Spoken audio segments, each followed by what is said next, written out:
Hi everyone, and welcome to episode 4 of Club Down's Downtime. This week we're going to be talking to four lads from the 1990 hurling panel, and we'll be discussing that wonderful breakthrough where they won 3 Ulster titles in 5 years. I hope you all enjoy listening to Danny and Chris, Kevin and Marty. Until the next time, take care, good luck, stay safe.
Many thanks for joining us on episode 4 of Club Down's Downtime.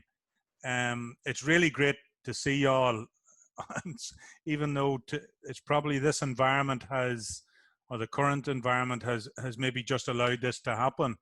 What I want to discuss is hurling in the 90s, the breakthrough, the couple of wonderful days it gave everybody, and how it happened, the club rivalry, and if we have enough time, we'll maybe get Marty a contract for a mobile phone or something to try and get him into the 21st century.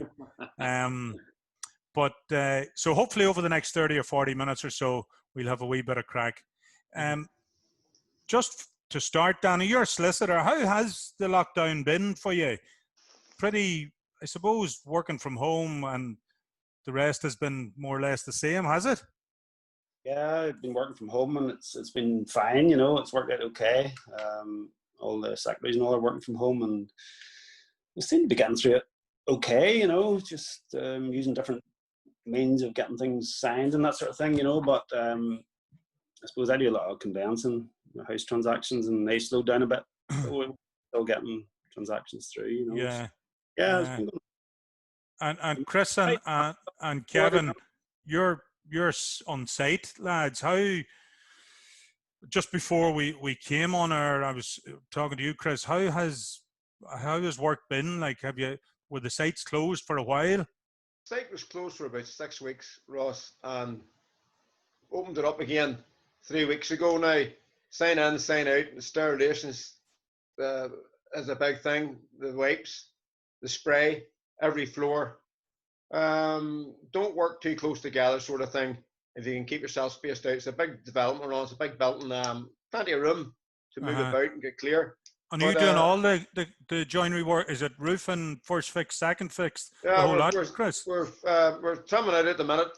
It's historical building, box windows and stuff like that, and a lot of heritage work, you would call it. Aye.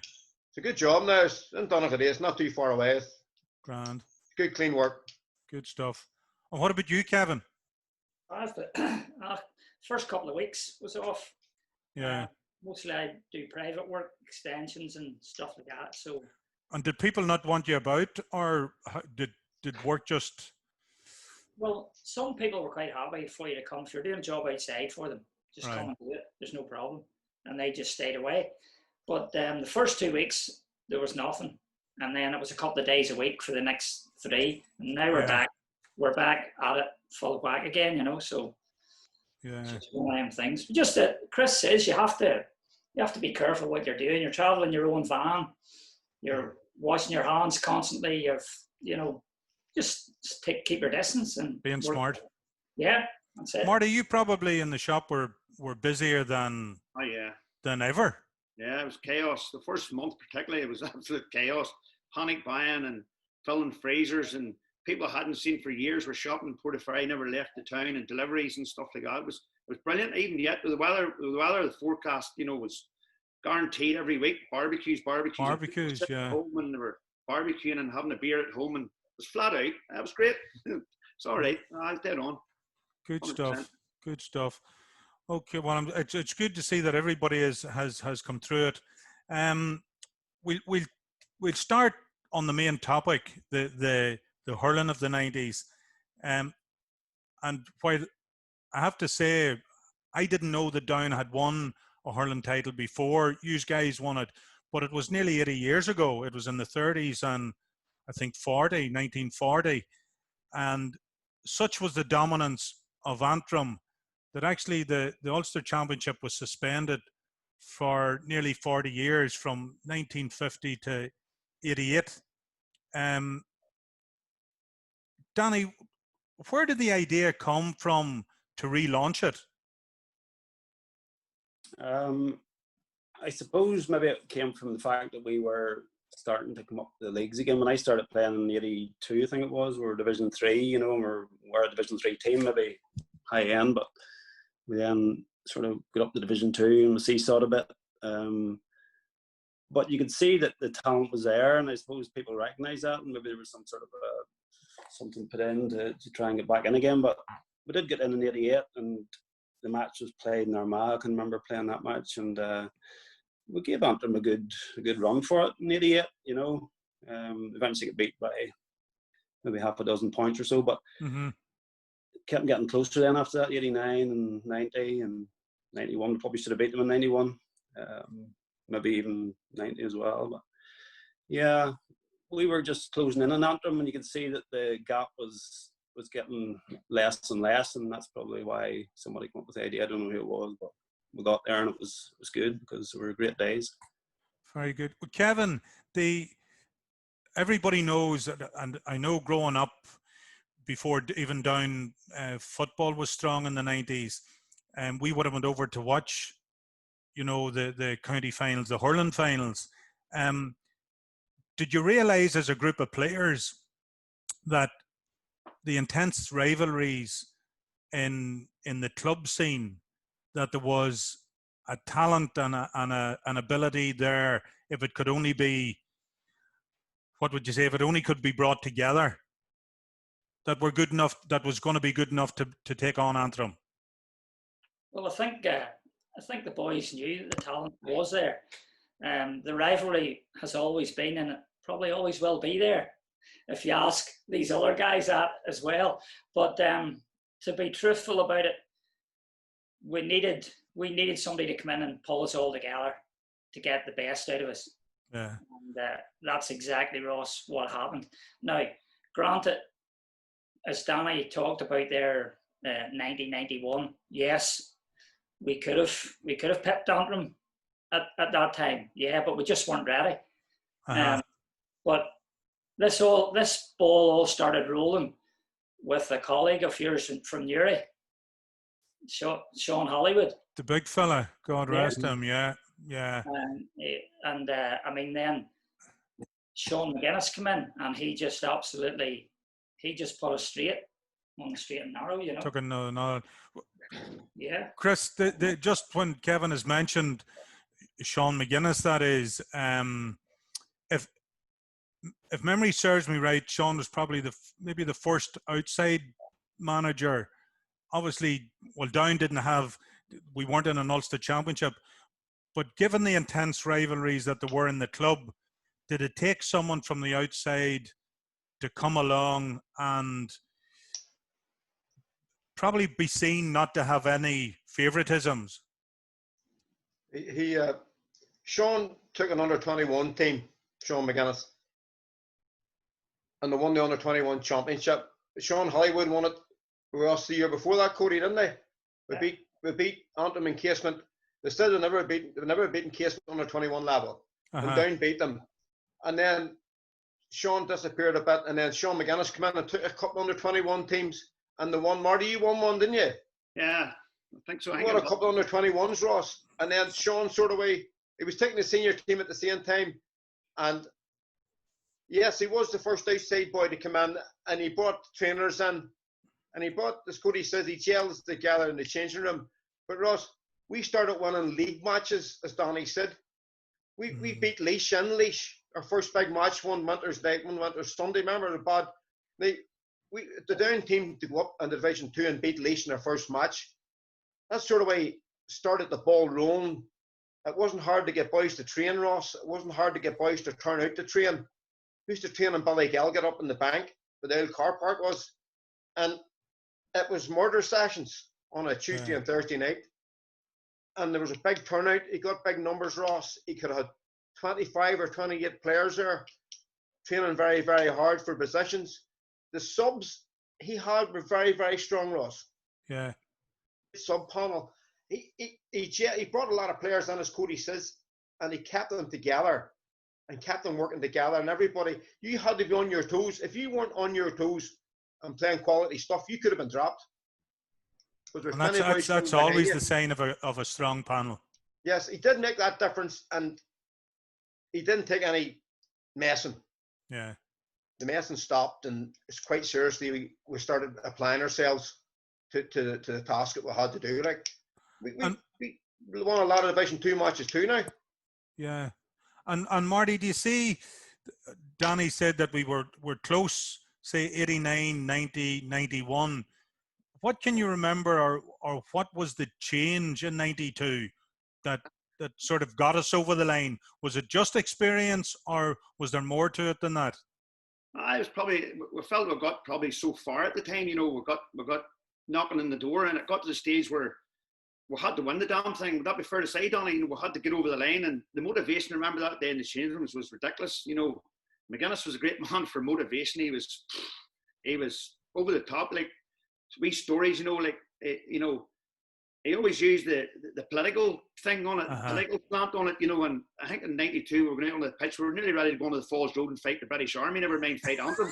He was wired up the eyeballs, and I remember going down the tunnel towards just running out past the Antrim chain. I think it was Noah Sands took a stick and he nearly put it through the Antrim door, he put a hole in the Antrim door, going down. So we're really fired up for that, like, and we just took them to bits that day. Was that fair to say? We beat them at 10 or 12 points, I think, that day. 7 points, yeah.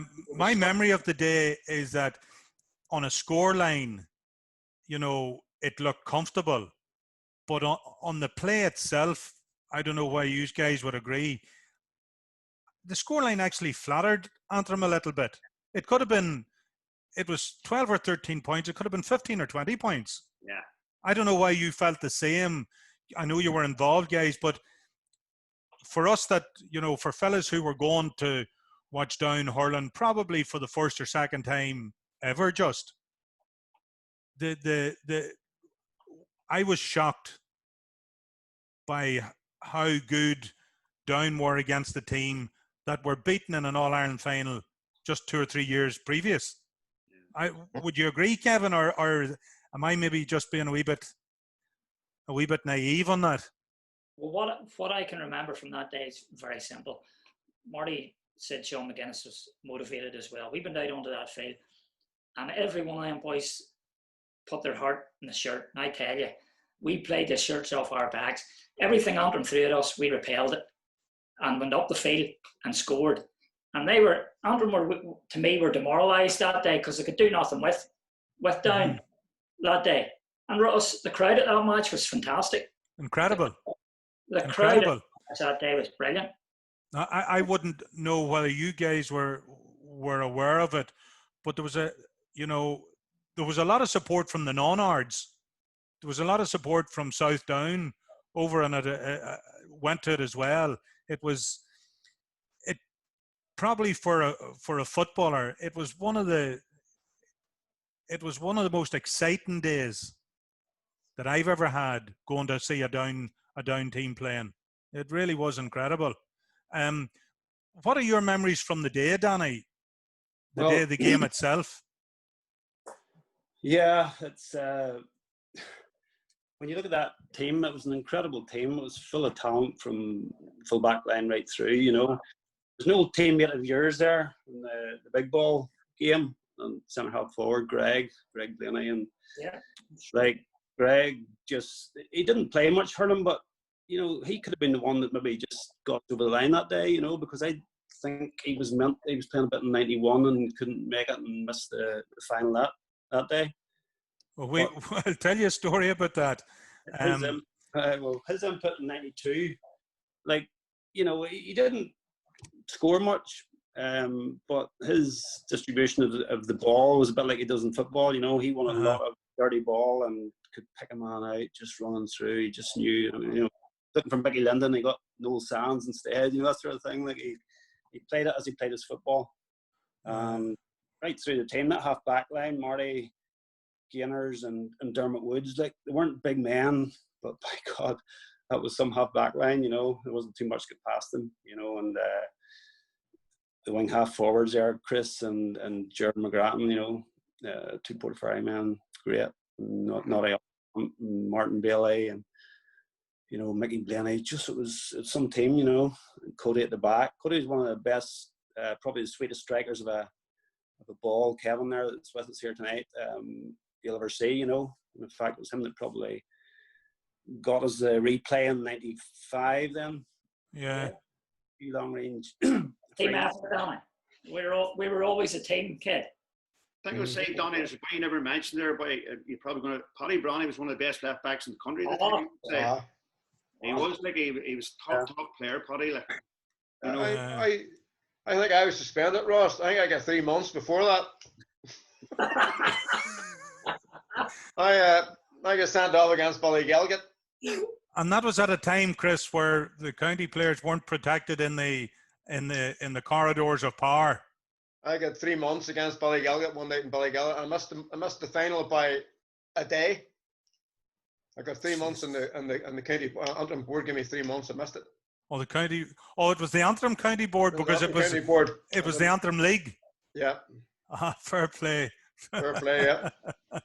So that was your memories of the day, Chris? Well, I can remember Donny and I can remember the guys playing. I can remember I played with Greg brave and often, as Donny says there, and his use of the ball, he could have won dirty balls, Martin said. He just moved off the right or left of him. Dermot O'Prey would have been in there too, taking ball off him. Mickey Blaney was in there in the corner too the other day. There was a good handy player too. So Greg Blaney's physical presence. Probably say by Jared McGrattan probably benefit most from him that day. Jared won the rampage that day and he scored a lot of points, but he probably benefit most, Donny, you know, from Greg Blaney. Well, we wouldn't have won the All Ireland in '91 only for you guys, because Greg was sent off against Derry in the drawn match, and we were due to play a week later. The replay was to be a week later, but we got it put back a week because you were playing a week after our drawn game, and we said that we couldn't play that day because because Greg was on the hurling panel, so they put it back. He got 2 weeks of a ban, and they put it back a third week, and then you just did your 2 weeks. You know, you didn't miss a game or whatever. So when the replay came along, he was fit to play for us again, and the rest is history. So there's a lot of boys over here with that kick a big ball. OU's boys a debt of gratitude too for the '91 campaign. Danny, after the Ulster final and the incredible win, to go to Croke Park in an All-Ireland semi-final and play Cork must have been a great experience. And also then, did the experience maybe get to us a wee bit, or because I felt that looking at it, we didn't what would you say? We didn't perform. You were maybe up against a better team, but we didn't perform to the same level as we did against Antrim. And we also missed a number of not relatively easy scores, but very, very scoreable chances. And yet we were only beaten by, I think, 7 or 8 points that day. Yeah, absolutely. I think, you know, the first we probably were sort of taken aback a bit. Crowd was big support from down there. You know, it was great. All the footballers weighed in behind us after what happened in '91 with the football, and it came down to sport as well in '92. But yeah, I think the first 15 minutes, a bit nervous, and we had a lot of wides. We probably about 6 or 7 easy scoreable chances we missed. And I also remember in the second half when we did start to make a bit of a comeback, and I can't remember who hit the ball in from the right down at the canal end, but it came across the middle, and Paul Coulter was standing there on his own. I don't want to say much about Paul, but like anybody could have missed it, but he swung on it, and completely missed it. The goals were gaping. If we had got a goal then, it was just after I think Noel had scored. Just probably bobbled before he hit it. He could have stopped it and hit it, but that would have pulled us back again, and by that stage there was only a point in it whenever Noel scored the goal, but then they went up and scored at the other end. I suppose that was a bit of naivety as well, maybe on our part, that we're celebrating too much for this goal and thinking we're great and come back, and next thing they bang one on the other end. Yeah. Cameras didn't even have time to pick it up on the TV, but it was a great day, absolutely fantastic. And we were training 3 times a week. It was unheard of, it was always twice a week, but we stepped it up to 3 times a week, and we were pretty good. But once you go out on the Croke Park, you'll know yourself, Ross. You were out plenty of times, first time out, the legs just if you can't win it in the first 15-20 minutes in Croke Park, but you can certainly leave yourself with nearly too much to do if it does get to you. Would you feel the same, Kevin? It's like one of those places that it's great when things are going for you, and it's a lonely place when things are against you. Yeah, you run out onto the field with a big crowd, and everything was fantastic. And then you're 10 minutes into the game, and the ball comes in, and it's a ball that you should be mopping up. And the next minute, all of a sudden, you miss it. Bang! It's in the back of our net. It certainly got to you. But I mean, I think we rallied round, and I think we done okay at the time, to be honest with you. And like Cork have a lot of clubs to pick from. We had 4, So yeah, it was nerve-wracking, but at the same time, I thought we done fairly good now, Right, yeah. And Chris, like at the end of that, I don't know whether they still do it, but back then there used to be scoring charts, for the All-Ireland, the Championship Series, and there's always a top 10. Down had 4 players in the top 10. Was I one of them? And but that point against Laois, it didn't count. It didn't count, Danny. Well, right, okay. Noel was at 3. Mickey Blaney was number 7. Martin Bailey was number 9, and Jared McGrattan was number 10. That's a phenomenal return, given that 2 or 3 of the players that were above them had another game to play. The final. Ross, the strength in the Down team, as Danny said, was their backline. On midfield, Danny was midfield, maybe along with Noel Sands. Forward line was good, but the strength was in the full back line and the half back line. Midfield was strong. Danny was there, and maybe Noel Sands in round there, myself, or maybe John McCarthy or someone. If we were playing Cork, and their back line would be exceedingly strong too after coming out of Munster Championships and stuff here, maybe 2 or 3 matches in the Munster Championship, and our forwards were maybe struggling a bit to break down their backs. All the pressure automatically went onto our back line, and they were superb that day. The backs, and Jared McGrattan had an exceptional game, as we all know, exceptional player. The secret of that Down team in the 90s and the run up to that was their back line was very, very strong, and it held out really good teams. And then the forwards worked very, very hard. Big Greg was in there, and the forwards worked. We didn't score automatically, Ross. We had to work very, very hard to get scores. To compete with the likes of Cork and that. But remember, we had 2 or 3 years in there. We had won a couple of Ulsters, and with Division 2, with us playing in Division 1, Ross, we had put a lot of work into it. There was no resting in the league to get ready for the championship. Yeah. every National League match for us was like a championship match to hold ourselves up in the Division 2 even.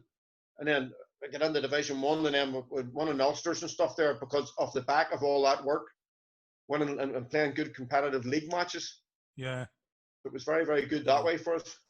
And do you see just that intensity that it took to keep, you know, you had a small pick, there was only 3 clubs and obviously Jerome from Leitrim and that. Kevin, do you think that the effort it took to get that far and get the breakthrough, did it have some effect then on the 93 season where you sort of, I suppose Antrim didn't need much more, if you reverse it, Antrim didn't need much motivation in 93 given what happened to them in 92. What happened in 93? How did it fall off the wagon? So like I think we were a wee bit complacent in 93, and we thought it was just a case of turning up, you know. But as Sean McGuinness reminded us in the change rooms before we went out, he says these boys are hungry, and so they were. Yeah. They beat us and beat us well, you know. So it's just one of them things. Yeah. You know. And then Marty, in 94, while you were beaten again, it was a puck of a ball game.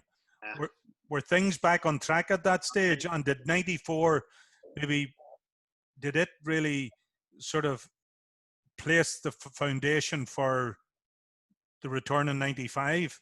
Yeah, it was always going to be hard to be motivated all the time, you know. I think before it's 92, 93, and it's always going to dip a bit, but the hunger seemed to come back about 94 again, and then gearing towards 95, you know, we were gearing up again. This panel was getting stronger. I think he brought a few younger Conor Arthurs and them boys come into it a bit, and there's a few guys come in and freshened it up, you know, and we seemed to go on from there. And 95, now to be fair, 95, it was a drawn game. It was an awful game, was it not, boys? You mind 95, Cody? 95 was the first game was a drawn game. It was an awful game, wasn't it? And I think both teams deserved to go at it, but the second game, I think, we'll give it works. You know, it was a wild, wet day, you know, and what's torn. But I think there's one game there that stands out for me, Danny, in all those games. I think after we beat them in, was it 92 or 95 in Casement?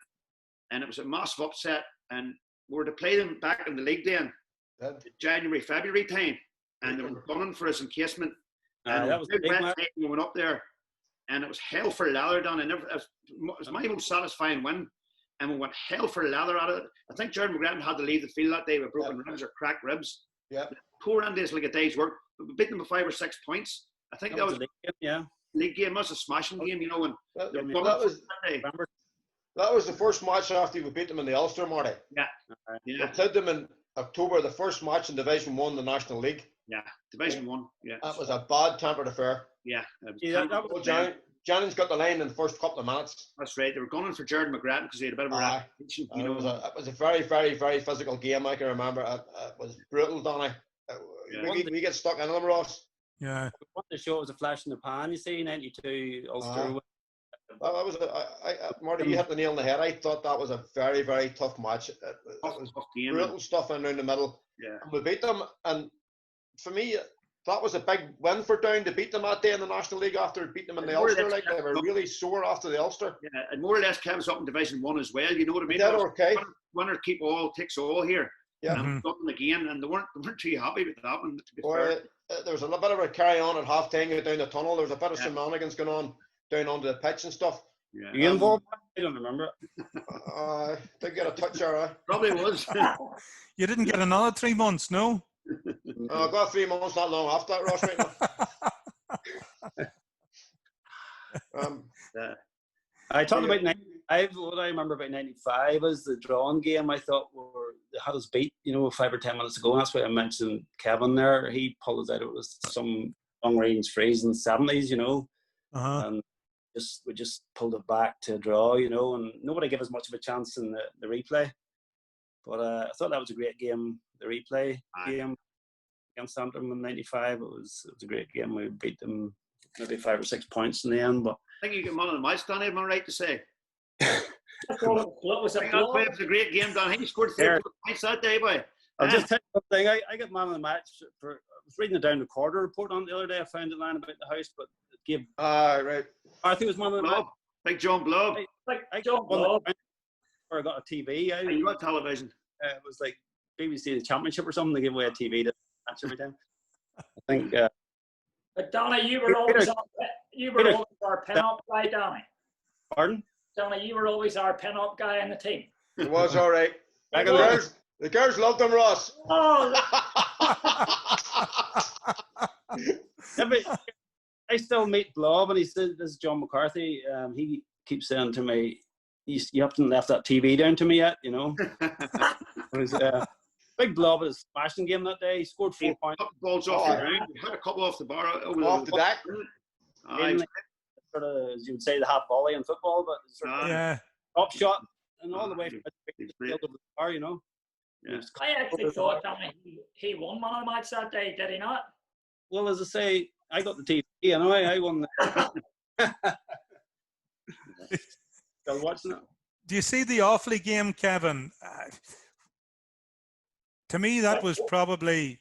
Which one? Well, the semi-final after the after in '95. Sorry.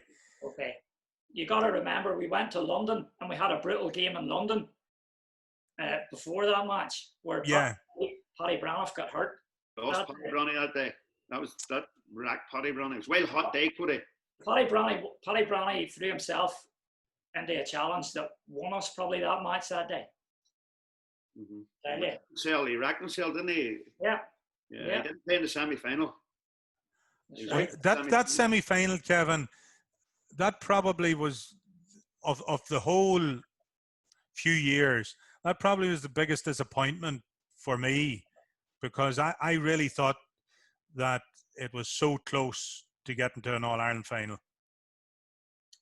There was I think there was 5 or 6 points in it at the end, and it just seemed to be so close. Yeah, well, I mean, that day, that was another good day in Croke Park. An absolutely fantastic crowd, brilliant time. But my feelings on the game were that we were always chasing Offaly from the word go. I don't know how the other guys feel about that. We were certainly good enough to be there. We certainly were good enough, but I felt that we just weren't good enough to get over the line and beat them that day, and that's how I felt about it. You know, that was a strong Offaly team. And go ahead. Then it was a very hot summer. There was a bit of a drought on, and I remember going to Croke Park, and the pitch was like absolute concrete, and there was no grass on the pitch either. It was so short, and it just took us a bit of time. I know myself, I couldn't pick the ball. My picking was always running jab, and it just wouldn't come up for me. There was no grass in the pitch. Everything was just so hard, and I just couldn't get into the game. But eventually, it sort of did work my way. And I was marking big Dahi Regan, you know. You know, but, huge big man. I remember about 5 or 10 minutes before half time, then I sort of got the run of things and it was going okay, you know, and half time I was happy enough with my own. I'm just talking about my own game now, you know. But I suppose Offaly, like around that time we could have taken Offaly in the league, but they were different in the championship. You know, Offaly probably maybe took their foot off the pedal a bit for league. We beat them time and time again in the league over the years. Division 1, they were All-Ireland champions, we beat them, you know, but that day in Croke Park, you know, they knew how to win All-Irons at that time. Aye. They were never going to be beat by Down. So it was just one of those days. Like, we just haven't got the firepower, I don't think, for them. Yeah. And yet, once again, without the benefit of another game, there was a couple of guys in the scoring charts. I think Hugh Gilmore was in the top 10, and some young buck called Coulter. But that was an old defender pulling our forward. How did that happen? How did that happen? Chris, how does a defender become a top scorer? Well, Kevin could have hit the ball from probably 40 yards out from his own end, Ross, and put it over the bar. They're a great striker of the ball. That's what I said earlier, yeah. Sean would have brought him up to hit 70s too, you know. So, and he probably could have gotten the order for play as well, and the run up the league and that. But he was really, really good dead ball man. Him and Marty sort of hit the ball at the same sort of distance, you know. Yeah. Now, Marty would have got the odd point there from the half back line. Just Marty chipped in. He's like a Tommy Walsh. He got an old point every now and again. Very few of them about. Points or Tommy Walsh's? Tommy Walsh's. Marty scored one in Casement. I don't know what match it was, but he was away out in the wing, away in the right wing, and 90 yards. And sort of God, I looked at his stick after the match, and it was about 28 or something. That's right, Tom. 27. The scoring, Ross, came in Casement because I think I scored 2-2 in Casement. Mm-hmm. Because I went up and hit a penalty. Right. Then I hit another penalty and it came back out and I buried it. So I think I had 8 points in that one match. Okay. I think Widgie scored that day and I scored that day. And I think Gaza maybe scored a couple. Yeah. So it was a brave spread of scores, you know. Spread of scores. Across the back line and into the forwards. Like. I probably got a couple as well. And Donnie, you scored 4 or 5, I think, against that. He did not up in blob, which contributed. Chris, this boy's going to put you straight in the head. You see that point against Leash? At all, Donnie. You see that point he talks about against Leash? I can't even remember that, Ross. I must have done Donnie for 14 years, and not one score sticks in my mind, Donnie. I can't remember that point against Leash. And I'll tell you, Donnie, you talked about Sean McGuinness made a comment. Sean McGuinness did make a comment. He says, for fuck's sake, Donnie, you put the ball in the end of the stick. He says, see if that gate was open at the field, you'd fucking run past the goalpost. Right. You know, and all of a sudden, what did Donnie do? He got the ball and ran and stuck it over the bar. Do you know a fellow, lads, that I thought, and he hasn't been dismissed or forgotten about, but on any good team or any successful team, Noel Keith in goals was a phenomenal keeper. You know nothing about it, Ross. He was, and Kevin, you're 100% right. I only saw clips of him, and I thought, I suppose definitely biased, but for me, pound for pound, he was as good a goalkeeper as there was in the country, not in the province, in the country. True, absolutely true, absolutely 100%. I played in front of him for the county for 12, 13 years. I'll tell you something. The day we played Antrim in Casement, or not in Casement, in Ballycran, and Desi Donnelly stepped up to take a penalty, and he hit me there with the ball. Noel Keith pushed me out over the line. He didn't wait. He just fucking pushed me out over the line with the ball. And see every day, every time you went for the ball, that's what he was doing at you. Yeah. Brilliant. It wasn't even his shot stopping. I played with him, obviously, for Ballycran as well. Club, Danny, yeah. He broke our heights a few times. Midfield for both. Just he could have picked me lovely as you like just. You know, I just put the hand up straight into the hand. I never had to move. You know, he could have just used to be me and him as like telepathic. Like he just could have just put it on the plate for me. You know, and fantastic. He was a very focused man, wasn't he? He was absolutely like if we were down south for us at a match and boys were going down to town and you know messing about a bit. Yeah. Probably went away to the bed at 9 o'clock. Who were they, Marty? Huh? Who were they? You were leading it. But he went away to bed early, you know, that night. Focused, like he was really focused fella. Like he was brilliant. He's a fantastic keeper, particularly Ballycran. Sure, he broke our hearts, Chris. Do you know what I found, remember, Ross? Used to do these shooting exercises, you know, at the county level. You'd have got the ball and got a run at him. It got to the stage where Kirby was actually learning more from what you were doing, because see when they're playing club matches against him, he knew exactly where he was going to hit the ball. I tell you what, that's no word of a lie. I would have played a full forward for Portaferry against him for many times. And one day in Newcastle, he made a wonder save against Pod Mason.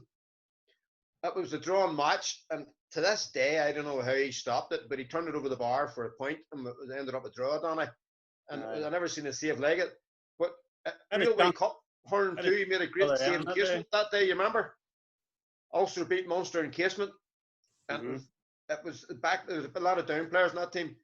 And Kirby made a save at the last, Ross. He came on, Aidan Ryan was clear, 25 yards out, went for the goal, Noel turned it around the post and beat them by 2 points. And he was the best goalkeeper now, and you're right what you said. But he never did the recognition, Ross. He never did. I suppose going on to 97, lads, which was obviously the last championship win of the era, and unfortunately, something like the footballers, the last provincial title that has come into the county at senior level and in the men's. At that stage, Chris and Danny and Kevin, had you left the panel, or were your injuries, or had you another 3 months to look at, Chris? Ross, I played county hurling since 1981. Jeez. I was hurling in 81. Yeah. Waterfrey won the championship in 81 against Ballycron. Danny wasn't hurling. I was hurling 81 at 17, so I was hurling county at 17. Where Hugo O'Prey, Hugo Darian and Vincent Mason picked that team. And I've been hurling from then right on through. Uh-huh. And I've been injured, a groin strain, and my ankles have been done. And I had packed up at that stage. I had county hurling. I wasn't just too much. I stopped. Yeah. And were you the same, Kevin? No, I had the flu that training. That I didn't feel great after training the Thursday night, and Friday and the Sunday morning I got up and I just couldn't have played. I couldn't have played in that team. So I think Paul McMullen was involved at the time with Frank Dawson, and I phoned him. I says, look, I can't play today. I says, I'm absolutely loaded with a cold, and that was me. You know, yeah. I'd taken a bit of a break. I was back studying at Queen's at the time, and I'd taken a break, but I did come back again then, and even though I'm a year older than Chris and he jumped ship early, I played again in 98, you know, so that was my last game, was 98 match. It's a semi-final against Derry. Got a bad injury, and then it was 35 then, so that was the end of me, you know. Marty, to win a third one, while it sort of ended, the 98 defeat sort of knocked everything on the head, but you know, before you get to 98, there's 97 and a third Ulster title in 5 years for you, and probably Kevin too, the same group, more or less the same group of players, all but 4 or 5, you know, changes. To have 3 provincial titles in 5 years and not having had any for 60 years, 70 years, it was a remarkable feat and achievement, but also nearly because of the you know, the pick that there was for the county. Because let's be honest, you were talking about 3 clubs, more or less, and you were pitching against Antrim, who at that particular time were a Division 1 team, All-Ireland semi-finals, and not All-Ireland, the All-Ireland final of '89. Marty, it was some 4 or 5 years. Oh yeah, I think Paddy Brownie said to me one time, which he's probably right. He said, like, could you pick another county in Ireland that were playing Division 1 for 3 and 4 years with 3 clubs? You know, get to 2 All-Ireland semi-finals with 3 clubs. Would that be possible? You know, and to be fair, it's a fair comment. You know, but that was a great time. 97 was, you know, I'm probably the last time here, but Frank Dawson came in, and to be fair to him, he was a football man, Ross, as you know. He's been to your club and stuff, and he got good organisation. He got a group of players together, quite young at the time. Barry Milligan, I think, another neighbour of ours, Cody, replaced you that day as a young fella, you know. And he put a thing in place, you know. He put Noel Sands at corner forward. Never forget it. He said to Sands, go to corner forward for the first 2 or 3 minutes, and then come out to midfield and pick up Jim Conley. I'll never forget it, Donny. And the ball flew in. Sands picked it, drove it in the net, come out the field, and I'm not joking you, he left Jim Conley in a heap. He left him in a heap. Conley had to go off, and Sands won man of the match. You know, And that whole thing, he set the whole tone for the day. And we were massive underdogs. We weren't given a chance in that game. You know, it was just, you know, it was ridiculous performance on the day as well. Like, so fair play to Frank Dawson. And it didn't finish well with Frank, you know, at the last, Donny. It was rows and ructions and fallouts, and he left us, you know, it's an old club thing. But, you know, fair play to him for taking the job on. And he won an Ulster title in his first crack, you know, and it was never meant to be. And I remember Sambo, I think that was the end of Sambo's career as well. I think he packed up after that. He was shot after it. I remember seeing him in the tunnel on the way down, and the people, press was talking to him, and he was shattered. He couldn't believe this had just happened, you know, in 97. Like, 95, 92, we're a very good team. We're a brilliant group of players together. But 97, you would have thought, nah, not going to happen. But there you go. That's what happens, you know. Yeah. Credit to him for it. Credit to Frank Dawson. And Noel Sands, for me, that day he won man of the match. And the way he went about it, you know, he wiped Jim Conley out and just went on and won the match. And that was it, really. But it was a great time. It was a brilliant time. Fantastic times. You know, beating Kilkenny down in Kilkenny was the biggest achievement probably ever, Ross would say. They were the reigning All-Ireland champions. We beat them. They went into Division 2B, and we went through to the quarter-final of the National League against Cork. I think, Donny, you scored a great point that day. I'll let them know that for sure. You got one just down below the stand, Donny.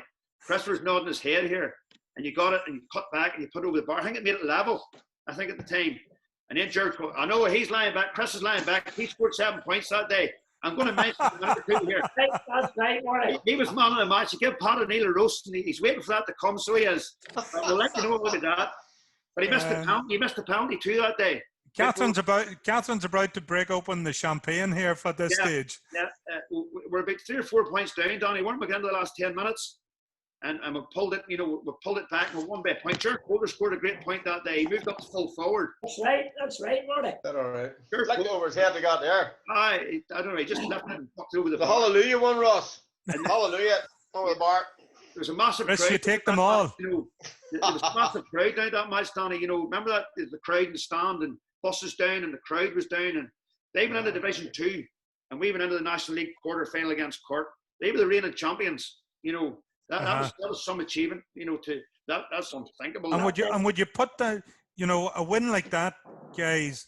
Would you put that on maybe not on a par as the championship, but for personal satisfaction, going to Kilkenny and beating them in a crucial National League game? Relegated them. Must have been a serious vindication of your own ability. Donny get man of the match that day too, Marty. Did he? Did all right, yeah. Television. So they have a tape of it here, Ross. I'll just watch it here every night. I'm not too sure. Kevin. That day, Ross, in Kilkenny. Yeah. That was it. That was a brilliant day. There's no doubt about it. I mean, that man there with the glasses, Danny Hughes and Chris up and around the middle of the park. Noel Keith picked them boys out all day with puck-outs, all day. And I mean, I met Pat O'Neill after the game was over. He says, Jesus, he says, where's that Chris Mageean man? He says, he tortured me out there today. So he did. So he did, you know. Keith was way ahead of his time, lads, in terms of distribution. Oh, yeah. Way ahead of his time. I was, Ross. But you see, Kevin, at that time, it must have been a great era because the county was going well. It must have been a great era for club hurling in Down, and the intensity of the matches between the three clubs, like. Well, it was, and when Sean McGuinness came into the county team, right? The county team took precedence. These two boys will agree with this over your club. And that's the way Sean. That's what Sean. Was that a first, Kevin? Well, to be brutally honest with you, if we were going to get anywhere, you know, whether it's a first or not, we needed to do it. You know, club hurling was great and Down at that time. It was fantastic. We had great matches against Portaferry and Ballycran. Absolutely brilliant. You know, with great matches against the Antrim clubs. Seeking up on Sundays to play Ballycastle, Cushendall, Lochgill, Dunloy. It was brilliant, absolutely brilliant. And do you think that brought, Chris had mentioned what before, we started, when we were just chatting amongst ourselves, Chris had mentioned about the Down League. Do you think the 3 clubs playing against the Antrim clubs helped us then to perform at a county level? Oh, without a doubt. Oh, without a doubt. Oh. Every Sunday you were going up to play. If you went to Rossa, you were playing against good, hard players. You went to Ballycastle, you were playing against big, strapping men. It was fantastic. You were playing against hurlers of a real top standard, Yeah. It had to improve it. Very good, very good. And do you see that intense rivalry? Did that, because 97 was the last year, is it too easy to say that the intensity of the rivalry and the look, the parochialism of it all, is that the reason that we haven't won one since? Or is it as simple as maybe players in the last 15 or 20 years say there's more things for them to do, that, or maybe the players are just not about, that are not good enough? Probably a bit of both, probably, I would say. To be fair, I think that Down team is an exceptional group of players, all come together at the right time, and McGuinness, he spotted that. I just talked about the rivalry. I think I remember him saying to me, he came down to a match, the first he was invited down to watch the first Portaferry Ballygallagher match when he was going to take the job. They were offering the job and he came down to watch it. I think we played Ballygallagher out there. He was telling me, and he said, he watched the match. He said, that was all right. He said, a row broke out. And he said, the 2 teams were hammering tongues. And he says, that'll do for me. He says, well, I'll be down next week. We'll kick off. He was happy with that. There was a good rivalry. There was good intensity. And off he went. Remember the first game Chris he took was against Meath and Ballygallagher. He chased us out of the changing room. We were late. The Portaferry lads we were playing the club final against Lochgiel the following Sunday or 2 Sundays later, and we weren't sure about playing. And he says, anybody be here for 2 o'clock? And the boys arrived late, and the common Portaferry, but just chased them out of the dressing room. Be on your way, and there was a row broke out, and there was a meeting in the hotel the following week to get it thrashed out. They laid down a marker at that stage right away that it's going to be his way or no way, and that's what sort of got play. it. Yeah, you're right, Ross. Yeah. It was the first thing. It was the first thing that helped us, Martin. Yeah. It brought us down to earth, and it got us out. But if you can think back, whenever you went to the changing room on a Thursday night before a big match, like there was you looked around the changing room and you seen the guys in the changing room. Like Paul McMullen was an exceptional player, Marty's neighbour and cousin of Cabin's. Dermot O'Prey, Woodsy, Stuart Coulter, Brownie, Kevin in the back line, Donny Hughes, that Sands, McGrattan, the whole lot of that, and then the subs. There was about 5 or 6 first-class subs. Like Gaza had been on that panel. Tom Coulter, Barry Coulter, Paul Coulter. With Andrew McMullen been on that there too. You took a look around the change room. Wexford come to Ballycrown one day, a National League match. A wee bit wary of maybe sporting themselves. Wexford went back down home well beaten, Martin. Yeah. Down beat Wexford. Yeah. And Ballycrown. Tip was a team we had playing Ross. They always would have given you a working, especially down in Munster. I think we played them in Ballycrown. Had them in Ballycrown one day. Had them in Ballycrown. Yeah. And we had them English on Cody, isn't that right? Yeah. They scored a couple of 3 points at the death to pull them out of a hole. That would have been a big skill for us. With Tip beat out the gate that day. But I had them beat out the gate. I'll tell you another factor in the Sean McGuinness thing, Cody. I think you'd agree with us. He had a boy alongside him. Joe McStay was a real go-to man for us. Where McGuinness was tough, and funny, but Joe was always the go-to man if there was ever a problem. Joe was always full of light-hearted crack and a good wee trainer and always banter, and he's like an agony aunt more or less, and he was a good crack, like he was a good lad, Joe. And it's funny the way players sort of, I'm not saying need, but they love a good cop, bad cop sort of management team. Because there are certain fellas that you can bounce something off or have a pint with, and it's not that you don't like the manager or you don't or you disrespect him, but he is the manager. Yeah. And to have that a sort of a two-pronged attack of a management team can work wonders if it's a good one. Yeah.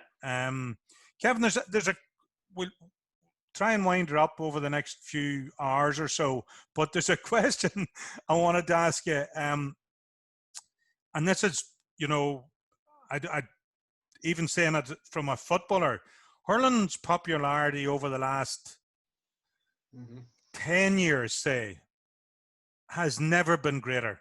There are now some of us, I go to the All-Ireland finals, but if someone gave me a choice of only going to one, I would only pick the hurling one.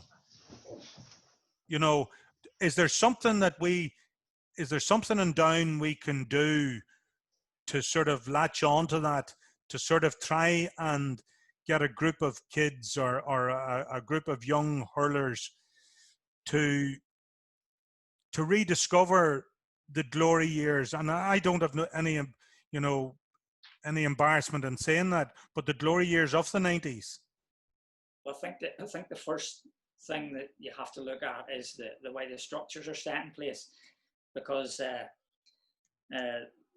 talk about the Christie Ring, which is great. Okay, when we played in the 90s, Ross, we were playing to get out of our province. Okay, now if we get out of our province, we were straight into an All Ireland. Yeah, we had to play London, but we overcome that, and then we get straight into an All Ireland. Yes, hurling in general has been great over the last 10 years. Absolutely fantastic to watch. My personal thoughts on it are the young fellas nowadays a lot of them are more career minded. Yeah. As well. Where we were getting up, going to work, coming home and training. Mm-hmm. A lot of them have to go away for work, and a lot of them have to go overseas for work as well. And most of them are going to college and stuff like that, where they're getting a bit of hurling at college as well. But most of the three clubs down around here that don't, the boys go to college and then you never see them again for 4 or 5 years. Yeah, that could be that's a massive change socially, Kevin, isn't it? That absolutely. Education, and it's great that so many kids have an opportunity to go and further their careers, but it definitely, it's a drain on rural clubs, that if they lose even 4 or 5 players of any sort of ability, it can have a catastrophic effect on a whole squad. Yeah. Well, the average player that you're getting, how many players are you getting out of minors that are playing senior hurling once they go out of minor age, Marty, in Portaferry? No, you're lucky. You're lucky to get your thing in now at the minute. Like we're waiting. We're the minute we're waiting on a lot of young fellas coming through, but they haven't hit university. They haven't discovered alcohol or women, so there's no guarantee. Like yeah. A good lot of them there at the minute. Jared McGrattan's son and a good few of them, but there's no guarantee. Like yeah. When I come through, Ross, there, Cody, you're talking about the strength. Christopher Ross, I think in that 90s team there was only 2 men was pen pushers, Big Donny and Greg Blaney. That's it. Everybody's built and site workers. There were joiners, builders, every single one of them. Uh-huh. Physically strong, big, and Craig and Donny were the pen pushers, and they're all at home in their own parishes. Now they're off to Breda and carried off and off around the world, and hard to stop it. You find it, I'm sure, in your own club. Yeah, when we come out, Ross, when I come out of minor level to go on to our senior panel, there was 2 players, and it was myself and Conor Dorian, and Conor Dorian left to go to America. So for me to come out of minor, I was on my own. I think for the next 10 years on at Ballygilgit, coming through at minor, we had only 2 players each year. Yeah, it's not easy. That's it. It's going to get tougher too, lads. It's going to get tougher at club level, so it is to that, and the Portaferry club, to that bunch of players from Tom McGrattan and that under 16, 17 Marty coming in. There's going to be a bit of a void there with players. So, yes, we're and what, Chris, do you feel? In the media recently, it's been muted or proposed that there may be a Ulster club you know, where made up of, obviously Antrim are against it, so it would be made up of non-Antrim players. What do you think? How would that work? They're not going to select Antrim players. It's going to be a Derry, Down, Armagh, Tyrone, Donegal, select Monaghan, whatever, to play, and Antrim's going to go on their own anyway, as they would, Ross, because they're very strong at the minute and they're a lot stronger than us. How do you think that would go? It would be get them together to train as a group. You'd have to get and get them to go together as a group. I can't see it. No, I couldn't see it working, Ross. I was wondering logistically, you know, say you have you're going to have maybe half a dozen or 10 fellas from the Yards who are picked to play for Club Ulster. And you have Donegal won, was it the Larry Meyer or something there 2 years ago? And say you have half a dozen lads from Donegal on the panel. So they pick a panel of 30 or whatever it is. Where can those guys come together to train? Exactly, that's what I'm saying to you. Where do they meet? Because anywhere midway is 2.5 hours travel for you. Exactly. For any lad. It's Omar, Ross. That's what they're talking about. So how could a lad, even if he was at college in Belfast, but especially a lad who's maybe serving his time, how could a lad leave home in the Yards on a Tuesday or a Wednesday night, travel to Omagh, do training, and travel back again? That's not, Marty, it would nearly be impossible, would it? You know, not feasible. They've been bringing this issue up maybe a few weeks now, and people suggesting it, but they want a team Ulster with Antrim involved, you know. And for me, it's pie in the sky. It's a load of nonsense. That's only my take on it, because, you know, how are we going to take the 2 or 3 best players out of our county and go and play for a select team? You know, they're not going to do it. The lads don't want to do it. Yeah. I think the boys suggesting it, you know, it's pie in the sky. It really is. Like, and you know, I think we need to strengthen our clubs and strengthen our own county. You know, Kevin made a really good point there, because, you know, instead of looking at I'm not going to call it, well, fluffy stuff that somebody in administration or somebody in the media thinks this would be a really good, sexy thing to happen. It's hard work to get the club structures right. And it's hard work to get a county successful. And instead of looking for something that maybe ticks a box in spreading the word, so to say, should we not be trying to make the structures in Down better? That's my take on it, Ross. 100%. Yes. You know, we're a Christy Ring team. You know, if we can win a Christy Ring and win the league, get out of the league we're in, we've had a good year. We're working with 3 clubs here, 3 or 4 clubs. That's as good as it gets. And for us to take the elite players out and join other elite, it makes it elitist. And the lads don't want to do it. I just talked to a few of the lads that don't want to do it. Would it not be better, the group of players that is on the other side, as I say, let the county management at the minute form a club across the other side, away from the 3 R's club, and try to get them prepared for a championship. Give them 5 or 6 or 7 weeks to get them ready. And there's good players on the other side. Leitrim has good players. Leitrim, Clonduff, Shamrocks, Warren Point has a number of young fellas now. And it'd be handier to get them group of players together. Yeah. And on the other side of the water, as I call it, and group them in the 15 or 20 or 25 players. And I got that there. And let them come into the county championship. Yeah. And do it seriously. Get them come in and let them play in the heat of county hurling championship here. Yeah. I think, Chris, on a note that we're talking about there, I think we have to start a wee bit earlier. I think we have to put it in the curriculum at the primary schools that they can play hurling all over the primary schools and down. Yeah. That's what I think should be happening. Well, it's funny you should say that, Kevin, but there's a football committee looking at it, and we feel that's where we're losing it. Yeah. Is you need to get it into the primary schools. Yeah. Primary schools are the key to all of this, to a production line. Clubs will do their best, but we need to get it into the schools. Just before we go, that it's obviously that I'm sorry we've lost Danny. Obviously there must have been something with the connection, but the DNA is following through. Marty, Niamh must give you great days of joy, and obviously coming from home here, you know, I've watched my own kids go, but she's a phenomenal bit of stuff, hey. She's all right. I suppose she gets a score or two, and she works hard at her game, to be fair to her. It's a pleasure watching her. That's great. Sure. Yeah. You always want to see your own doing well. You know, Chris there and Leah's playing away there, and Adam played a bit, you know, they get injured. But no, it's great. It's great to see your own kids playing. You know, it's brilliant. Sure, what more do you want? You're up to your neck, you're involved. Marty's been very, very optimistic there. We were on holidays last year and watched Niamh starring for the county. Let me tell you, she's fantastic.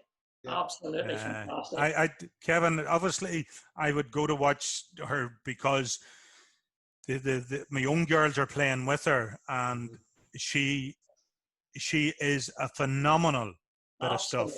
Absolutely. And I'm surprised he even said those kind words about her. He's that, you know. But is it true by I was trying to poach a Kirsten Dahl man down to Portaferry? Did you hear anything of that, Chris? I'm telling you, Mary Jo, now I must have a chat with her. She was going out with a fella now. She was working in Galway. She's going out with his eye. He's 6'2". He's a good hand. He strikes the ball well, and he wears a maroon and white shirt. And he's number 14. I thought they were bringing Joe Canning home. Very good. He's a nice big lad to be fair. He's a nice lad to be fair. He's grand. Yeah, he's nice weekends. He's grand. I think. Long as she stays at home now. Long as she stays at home here. I want to go up the road. I think these two guys have two very, very talented daughters. Let me tell you.